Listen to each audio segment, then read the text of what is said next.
everybody, it's Wootini from GayGamer.net here with another video podcast. I've gone on location again because everybody seemed to like that last time. Slightly different view. And also because it's a special episode, not a holiday, but last week was a special annual holiday. It was E3. And again, unfortunately, I was not there. But there's still plenty to talk about because they showed off some new games and stuff. The only problem is that all I could do is watch the press conferences. I couldn't actually go and play the games later on, so I can't really tell you if any of the games are any good. I can just tell you what looked interesting. Microsoft kicked things off, and yeah, I don't know.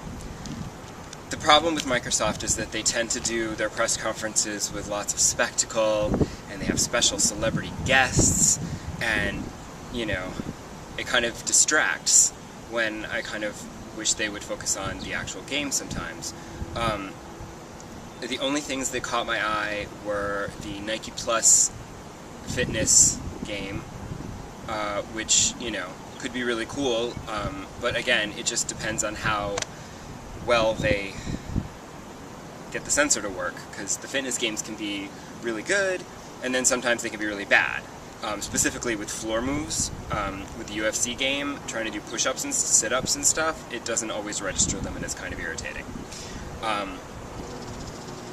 And then, of course, naturally, Dance Central 3 looks really awesome. But of course, they just basically said, hey, Dance Central 3, and then had Usher come out and sing a song, and I'm like, I would rather actually find out what's new in this game. Turns out there's some new multiplayer modes, and there's a whole, like, create your own choreography mode, which looks like it'll be really cool. That'll be out this fall, so look for my review once that's out. Next up, Sony did their press conference, and it's really funny because every year, I'm like the Nintendo guy. I go to the Nintendo press conference, and somebody else always covers Microsoft and Sony, and I cover Nintendo. I've watched the Microsoft press conference on TV from the hotel room and stuff, but I've never ever seen a Sony press conference. They're really long and boring. Like, because they don't have, like, the celebrity guest stars, so they just sort of tell you things, and it's a little bit dry.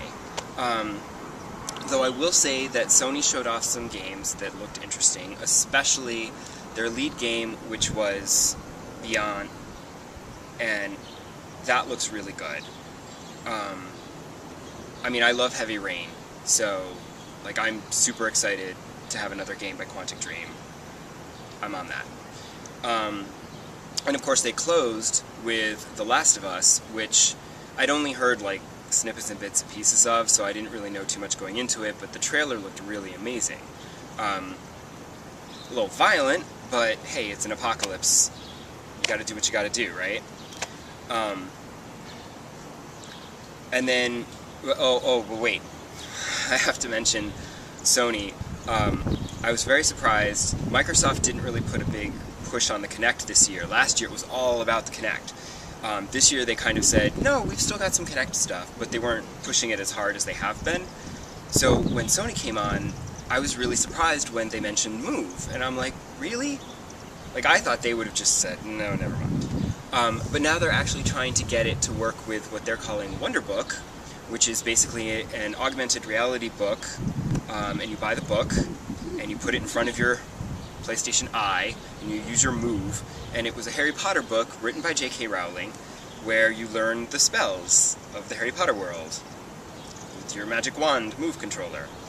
And as I'm watching this, I'm just thinking to myself, good luck with that, because AR books are really finicky. If you read my review of Spirit Camera, you know. So, and sure enough, during the press conference, they're trying to demo the game, and they're trying to demo Wonderbook, and she's trying to do the spells and whatever, and it's not quite working, and it got a little awkward there. But, you know, props for them for trying something new. I'm just not really interested in a Wonderbook because I don't actually have the Move or the Eye or anything. I just have a PS3. I never got into the extra peripherals on that one. Then, Nintendo. Now we'll move on to Nintendo.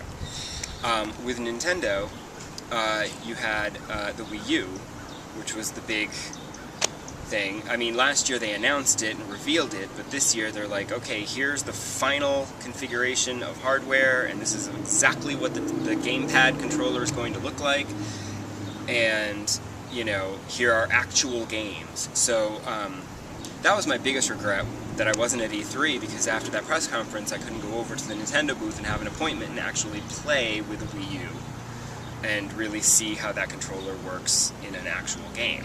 I mean, last year's tech demos were okay, fine, but I wanted to try it with a real actual game. Because, who knows? But they've showed actual games, and the actual games look pretty cool. Although, like, they're like, hey, we've got third-party support, and it's, you know, like Arkham City and Mass Effect 3, which are old at this point. I mean, and what are they going to do about Nintendo fans who haven't played Mass Effect 1 or 2?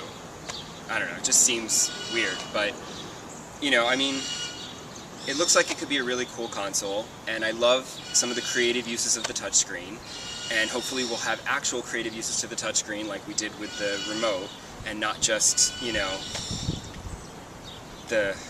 oh, we're just going to force some touchscreen controls into a game as we port it over. Sort of like when they forced motion controls into a port, you know.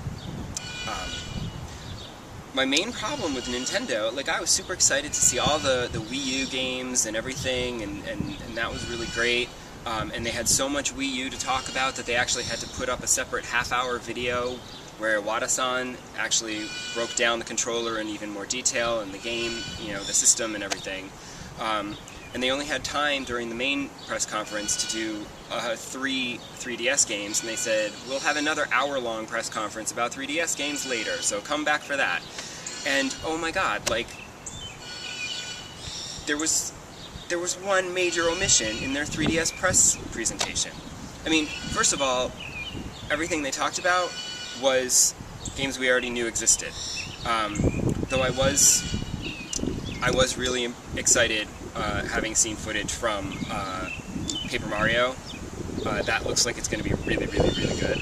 I love Paper Mario, and it's like perfect for the 3DS because the 3D, you know, the 2D 3D thing it's just visually really, really cool.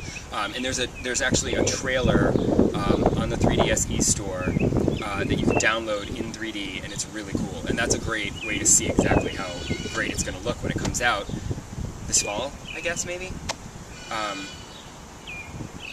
But, I mean, I got to the end of the press conference, and sure enough, apparently, like on Twitter, Animal Crossing was trending on Twitter because Nintendo didn't mention anything about Animal Crossing, which is supposed to be out this fall on the 3DS, but there's been no mention of it, which is a little upsetting. And I feel like that's, you know, a first-party game that they should be promoting. I mean, yes, I understand you want to promote Mario and Luigi's Mansion and everything, but where's the Animal Crossing love, Nintendo? Come on! So, I feel like I've rambled on long enough this week, but we've got some great new games coming out this fall to play, it looks like, and, well, some of them are in 2013, but what are you going to do? You can't play them all at once anyway. So, I will see you next week, and I probably won't be outside again because, oh my god, it's really noisy, and I apologize for that. This is why I don't do this, even though the little scenery makes it a little nicer. What is that noise? Alright, see you next week. Bye.